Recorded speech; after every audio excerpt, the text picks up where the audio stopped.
Bengal files ছবির পরিচালক বিবেক অগ্নিহোত্রী এখন এই ছবির মাধ্যমে মহান বিপ্লবী সাজতে চাইছেন, কিন্তু এর কাণ্ড কারখানা জানেন?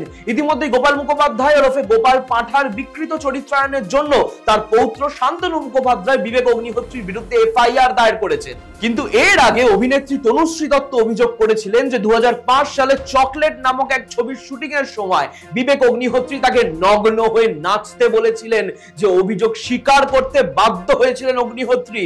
আবার শুধু একজন ইতিহাস বিকৃতকারী পোটেনশিয়াল রেপিস্ট নন, সম্প্রতি নিজের স্বল্প শিক্ষার পরিচয়ও দিয়েছেন বিবেক, এই দাবি করে যে কলকাতা সোহরাওয়ার্দী সরণি নাকি হুসেন সোহরাওয়ার্দীর নামে, যখন আসলে সেটি শিক্ষাবিদ হাসান সোহরাওয়ার্দীর নামে নামাঙ্কিত, যিনি 1932 থেকে 1934 পর্যন্ত কলকাতা বিশ্ববিদ্যালয়ের উপাচার্য ছিলেন। আর পোটেনশিয়াল রেপিস্ট কেন বলছি? 2013 এ করা বিবেক অগ্নিহোত্রীর এই টুইটটা দেখে নিন, এর থেকে বেশি কিছু বলবো না। এরকম আরো খবর নিয়ে ফিরবো আমি, শুভম গাঙ্গুলি, আর আপনারা দেখতে থাকুন দৃষ্টিভঙ্গি।